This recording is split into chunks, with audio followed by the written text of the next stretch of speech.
You're watching Global Trade This Week with Pete Mento and Doug Draper. Hello, everybody. Welcome to another edition of Global Trade This Week. I'm Doug Draper, coming to you from Denver, Colorado, and on the other side is my good friend and partner in crime, Pete Mento. Pete, how you doing? I'm doing great, Doug. How are you? I'm doing good. I'm excited for a couple reasons. One, you know that the show wouldn't be where it is, and we wouldn't have the listeners if it wasn't for Cap Logistics and Keenan pushing the buttons over there. So Cap Logistics, thanks for making this always work. And visit caplogistics.com if you have some logistics questions and concerns. So now the fun stuff to get into to our topics and everything else. But Pete, a quick 1 minuter. What'd you do this weekend? This weekend, I took my daughter to see the comedian John Mulaney. He is doing a quick tour of shows around the country, getting ready to do a Netflix special. You know, he had a pretty tough year. The world found out that he was living a lie and he was a coke addict, and he's had a divorce and had to go to rehab. But like any great comedian, he was very honest about all of it. He was hysterical, and it was very, very good, buddy. It was very, very good. I'm blessed to have a daughter who's into comedy like I am. You know, she's not into rugby and football and hockey and drinking rum and being a jackass like I am. But she is into comedy, so I've got that going for me. So that was a lot of fun. Nice. I did not catch up on the sleep that I really wanted to, but that's just sort of the way life works out, pal. What about you, Doug? What was your weekend like? Classic Colorado, and it goes to my theme today, but was up in a small mountain town called Grand Lake, and did a lot of paddle boarding, enjoyed kind of a step away from the chaos of the world, being out in the middle of a lake, laying back on a paddleboard, catching some sun, and spending time with my wife. I'll tell you what, checking a lot of boxes on that one, so had a great time. I have this vision when you say that of so you're on a paddleboard, and do you have like the puffy orange vest like Robin Williams wore in Mork and Mindy? And you put the paddle down on your canoe, and you reach into the bag and you take out your Gorp, right? Your granola and everything, and you drink a little IPA, that came from your local craft brew, and like an eagle flies over you and the mountains are behind you. Is that what that was like? No, it was not like that at all. But, as long as you have your personal flotation device on the board, then you're good to go. But when we were there, and it's right out of, I was like, if Pete Mento was on this lake, this is the boat he would be on. So it was a pontoon boat, bunch of college kids or young adults. I don't know if they were college or not, and they had decorated the entire pontoon boat with grass, like grass skirts, and they had this lit palm tree, and they had Jimmy Buffett music going. Oh yeah. And it was a hell of a party rolling through the lake. So I was. That does sound like me. Yeah, you'd be sitting there with your little boombox playing Rocky Mountain High, from John Denver, and I'd be like Rodney Dangerfield with my "You scratched my anchor." Yeah. Something like that. That's funny. But if I was in a beautiful placid lake in Colorado, I'd probably have like a stack of Marshalls behind me playing Rocky Mountain Way by Joe Walsh, just ruining everybody's morning because I'm that kind of a jackass, Doug. Yeah. Mm-hmm. So, let's get to the show. Over here, Troy generally looks like a sullen teenager with his hair over his face, but he's usually a pretty good guy. And because of my wonderful weekend, my topics this week are very positive. I'm not going to go down a wormhole about how the world is screwed and everything else that go on. But it's all positive, so I'm excited. I'm going to have a smile on my face, and everything I talk about today is going to be positivity. Okay, Captain Positive. Yes. I'm looking forward to this. I'm waiting to hear what you're positive. Are we going to talk about how much money all the freight forwarders and logistics providers are making? Is that what you're? Are you all? Yeah. Could potentially be positive, depending on what side of the equation you are on that one. But I can't wait for this, Doug. Yeah. Well, you can start off. I don't know if you're going to burst my bubble with necessarily bad news, but no, we'll have you roll us out this week and go first on your topic. Okay. Well, topic number one has to do with a lawsuit that was rolled out in 2020 that has to do with the 301 tariffs, and an allegation that was made by importers that they were not only not fair, but that the U.S. government did not have a right to expand upon them into lists 3 and 4. As most of you know, President Trump hit China with some pretty brutal tariffs on the first and second lists because of China's co-opting of American technology. He had the right to do that based on a report and an investigation that was done by the USTR. What this court case asserts is that we did not have the right to expand beyond that into lists 3 and 4. And apparently it's got some pretty good weight. And the attorneys that are behind it have convinced a lot of people to join in on this case. It's going to the Court of International Trade. But what's fascinating is a report that came out on the 24th, which about 6 days ago, alleges, I mean, I don't know for sure, I haven't seen the documents, but I'm going to go off of this news report, that companies like Apple have also joined the fray. Now, as most of you know, the List 3 and 4 tariffs are no longer in effect, but they were in effect for quite some time. List 3 ones in particular. And a lot of people paid a lot of duties. If this court case goes through, there's going to be some massive refunds coming back to people that really paid out of pocket some big, big money. And it's starting to sound like this thing has legs. I got a lot of importers into this case, so I'm hoping that there's some paydays back on it. It's going to take a while before we find out, Doug, but hey, that sounds kind of like good news, right? Refunds? Who doesn't love refunds? People love refunds. Yeah, I saw 3,700 companies from various sizes that were now on there. And when you shot these over this morning, I looked at, the first two, series 1 and 2, was related to IP, but this is a lot of food and beverage and things that aren't really related to intellectual property or something. I'm not sure if that's a big contention, but it caught my attention that these tariffs are a little bit different than 1 and 2. So yeah, I'm not so sure. No? No, I'm just not so sure it was a fair tariff. I'm not so sure this was the right thing to do. And I have a feeling that if I were to, here's the way I look at it. When I explain what happened to people and how these additional lists were added to it, almost every one of them says this doesn't sound fair. Mm-hmm. And if most people I talk to about it listen to what I say, and I go right down the middle of the road, and I try not to influence anybody, and they say it doesn't sound like a fair thing to do, I've got a feeling the judges are probably going to say the same thing. The magistrates. So that's it, Doug. What do you have for your first topic? Well, my theme for my topics is "Don't worry, be happy," right? From Bobby Farron. But when I was looking over the weekend, I mean, here was the topics. Warehouse. If you want to build a new warehouse, you got to wait 9 months to a year. There's a steel shortage. Mazda shut down their plant because of the airport situation in Shanghai. The Mexican shootout at the border, so trucks aren't crossing. Peak season, let the chaos start. Rate predictions for 2022 through the roof. And I'm like, it's enough. You and I talk about and pontificate more often right than wrong, I should say, to our audience. But we said, let's talk about some good stuff. And one of it is related to greenhouse gases and all the different things that we've spoken about, and a pretty bold move that Maersk made recently. And they talked about really taking a huge step to decarbonizing the shipping industry.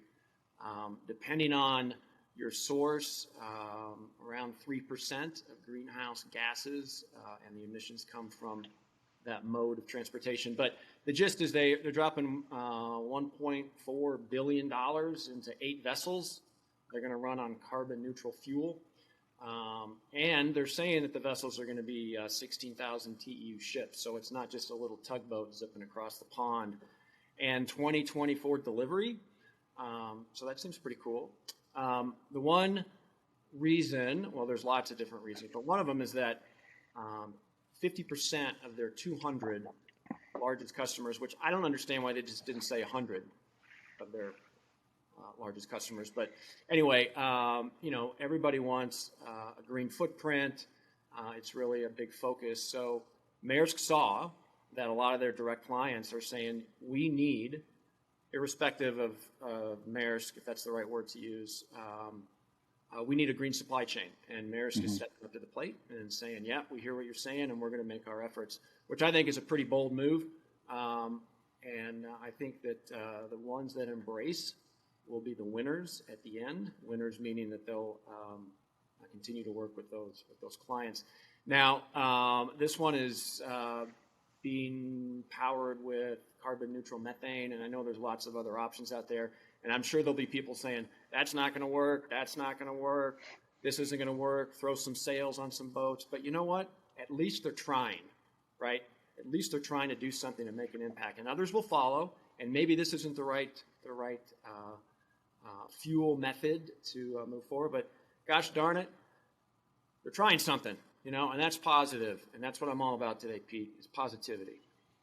I kind of like this sunshine and rainbows, Dougie Draper.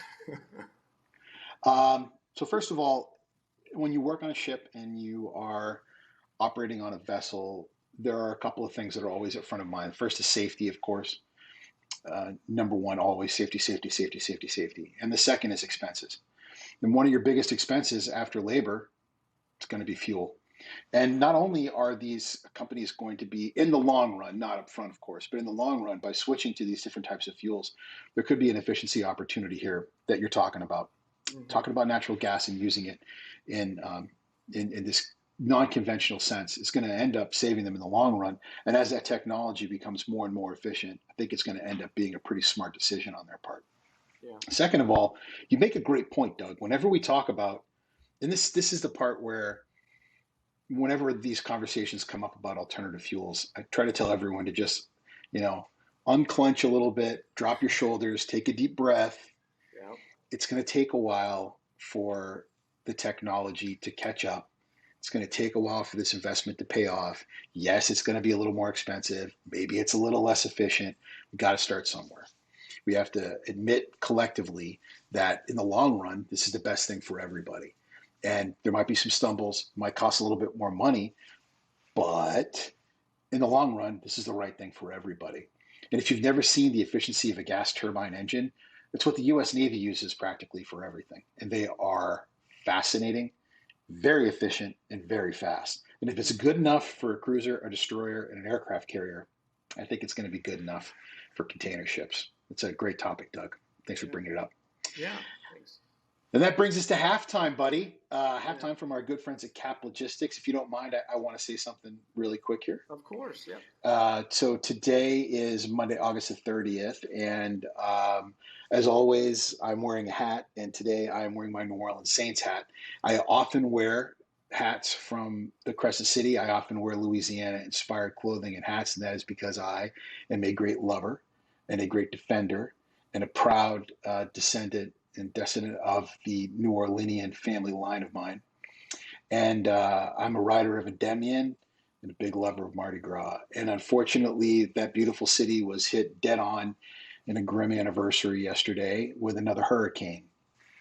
And getting kind of a broken record here, but I'd like to ask everybody who watches the show if you could just keep the good people of Louisiana in your hearts. And for those of you who are the type that like to give and find yourselves the charitable types, if you could give, they sure could use it. And then also, Louisiana's been having a hard time coming back. The rest of the country has not so much, but a lot of New Orleans, a lot of Orleans Parish, they depend on money that comes from tourism. And if you are thinking about putting together anything from a trade show, symposium, please keep in mind that New Orleans is open for business, although maybe it's picking up a little bit now. And for those of you who are looking for a vacation, it's a great place to go. So please do consider it. And I just hope if you're the praying type, you will pray for the good people of Louisiana. That's all I wanted to say at halftime, Doug. I'll hand over the rest of halftime to you. Great. Well, I appreciate you making that comment. It's kind of, I don't know how mine would fly based on that. I don't know what's going on.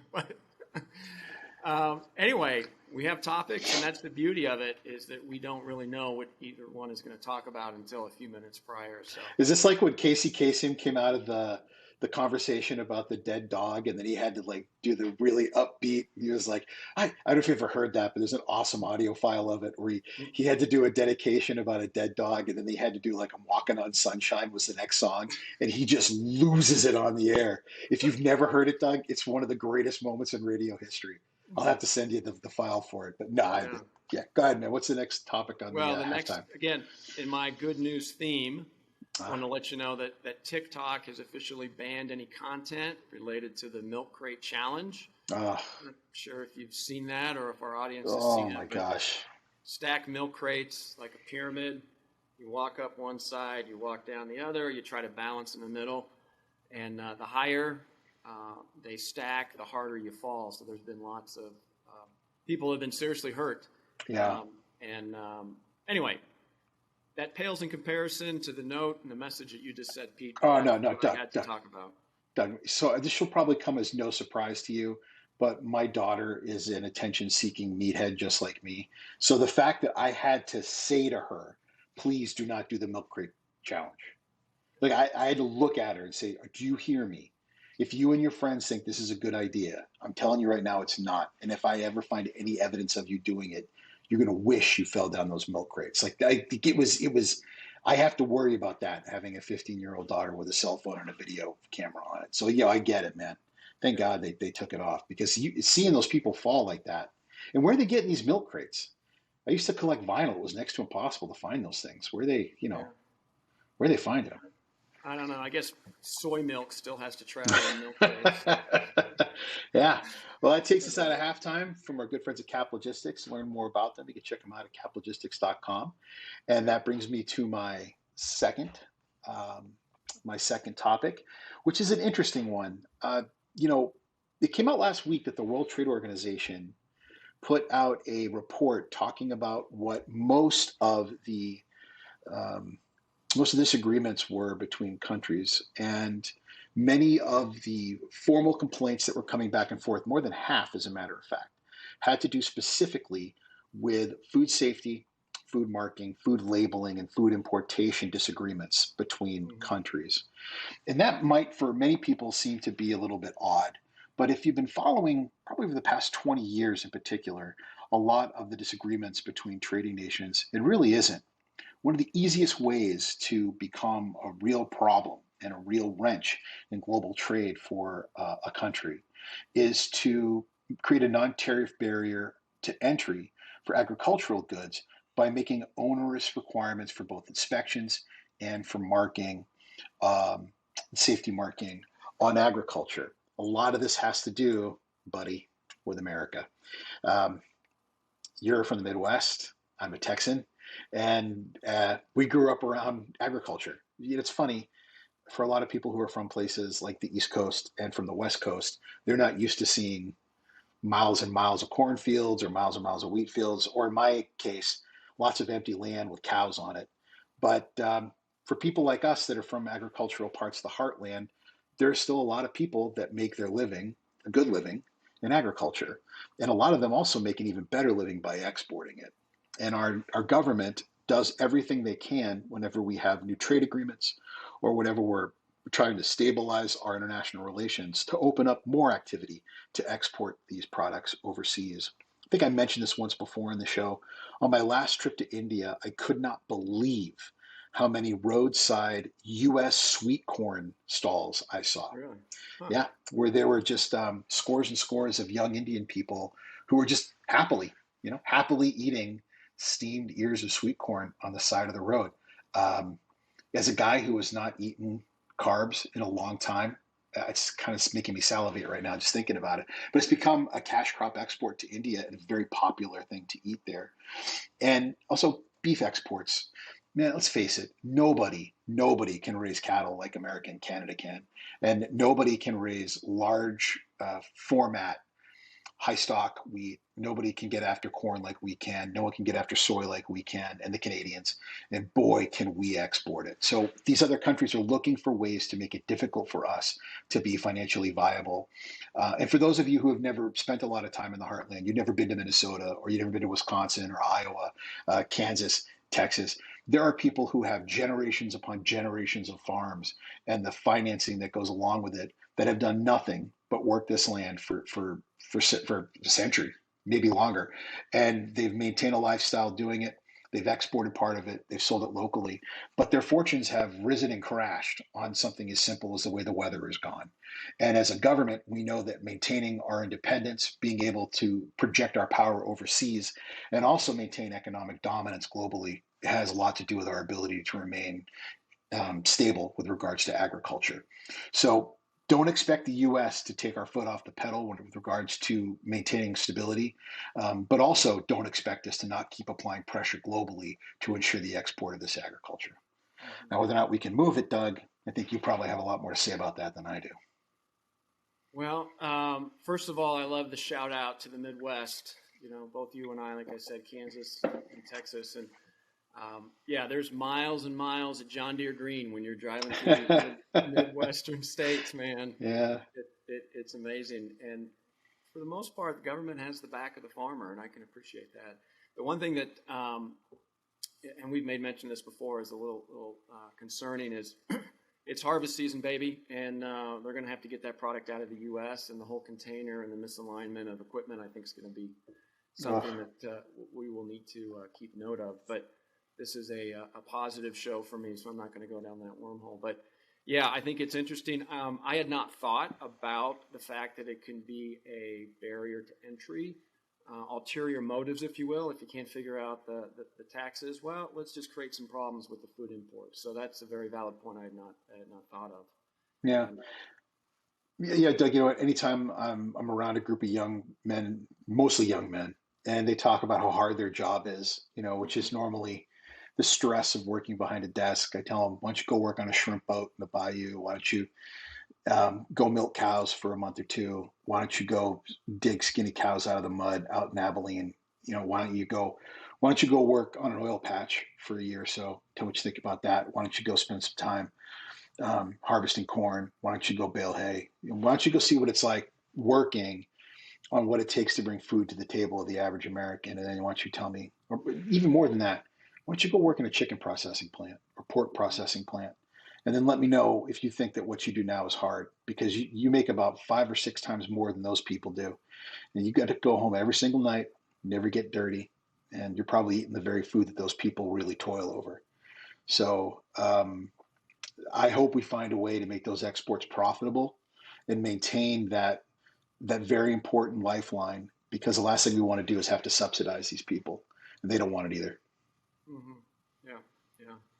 Well, my final topic, again, staying on the theme of positivity, is technology is going to bring in a new era with logistics and supply chain and transportation. So everybody, has heard about fintech, right? And all the cool companies that have, whether it's Venmo or Cash or Affirm, buy now, pay later type of apps. But the technology that's been wrapped around the financial institutions is going to hit the logistics and supply chain. So whether you call it Logtech or Transtech or transportation technology, supply chain technology, it is ripe. It is going to happen. There's already examples out there, but this is more of a broad scope, because where there's a will, there's a way. There's ingenuity out there, and the visibility. Hey, I can take bad news if you can just tell me where my stuff is and tell me when it's going to get here so I can plan. So the connectivity of different service providers and how that data is shared is going to be a big one. We've talked about that in the past, about this newer generation doesn't mind sharing, where folks from our era think sharing is going to give up control. So I think that shared mentality is going to really bring the streamlined data primarily and visibility, so you can make the right supply chain decisions. And I'm not a banker or anything like that, but I think supply chain that we're seeing is kind of going to be the darling investment strategy for 2022. It's obvious there's a lot of money to be made in it, and you and I have spoken about it. The end is nowhere in sight, so I think there's going to be a lot of money outside of the industry that's going to come in and help do some IPOs and raising funds to have some of these startups really take to the next level. So it's not fintech anymore. It's Logtech and Transtech. I think is going to really blow up in the next 18 months to 2 years. Boy, do I have a lot to say here, bud. Bring it. Yeah, I have to start this with the full disclosure that I am a partner in a logistics technology firm, Undeniable Technologies. Feel free to check us out. And then second of all, this is a space that is overcrowded with also rans, pretenders, and vaporware. That the never-ending desire for logistics consumers to have quote unquote visibility it's incredible. When frankly, most of the companies who are peddling this really don't deserve to be in the space. They are finding ways to be engaged with consumers of transportation and being funded by people who are simply throwing money at buzzwords. I think that the real answer here is going to come a lot from logistics firms or people who are acting as logistics firms. And I think that it's going to also come from standards. I think that once we develop standards, everybody, including these firms you're talking about, are going to have a footing to go from. And then it's going to come down to really who reacts the best, who's able to create the best technology. But we have to at least start from a level playing field of what it needs to look like. And then you will have hundreds and hundreds of firms who will come up with incredible technology. But for now, there's just too many people flailing their arms saying that they have a solution when they really don't. And the last thing I'd like to say about that whole technology space and where I think we're missing the point here is for years, people have depended on transportation companies like the kind you work for, Doug, to find out where their stuff is. And now they have a desire to be able to do it on their own. I think they're beginning to understand how very difficult it is to find that stuff out. And they took for granted the amount of work and time, discipline, relationships, and complexity that went into understanding where things were. And they think that it was just a flick of a switch or a phone call. And technology is not going to be able to replace that very quickly. It's going to take a lot more than that. It can be done, but it's going to take a lot more than that. And I think it's these logistics firms that are going to get there before a software firm will, or an individual company will. Unless we're talking about a major e-retailer, they might get there because of their money and backing. But we should never discount what, in the instance of some companies, what a century of relationships and know-how has done to build the ability to know where something is when and how to take action if something goes wrong. So that's just, here's my positivity. There's a pat on the back to the logistics industry for always knowing where something is better than probably anybody else. Yeah, very true. We'll see. Yeah. Where there's a will, there's a way. Like you said, there's a lot of players and a lot of noise around buzzwords right now, and that'll get shook out when the posers drop off, because like you said, what they're selling really isn't a whole lot there. But this is a positive show for me, Pete. That's right, Professor Positivity. So next week, are we going to come on and there's going to be a frown on the smiley face instead of a smiley face for the 4 topics? It depends on what happens in the world in the next Doug, in the next 7 days. Actually, I'm going to do it if you don't. Like, I'll make it while we're getting ready for the show. I will change my topics. I'll make them so negative. Yeah. I'll get a t-shirt with a big frowny face on it if I have to, if that's what I've got to do. All right. Yeah. Well, but that's it for this week. As always, thanks so much, Keenan, back in the booth, for taking time away from watching anime and, whatever teenage drama it is that's on the UPN these days to produce our show. Big thanks, as always, to the good people at Cap Logistics. We couldn't do this without them. We couldn't come to all of you every single week. They are a wonderful company, wonderful people, and the fact that they continue to support us week after week. We can't thank you. I wonder why.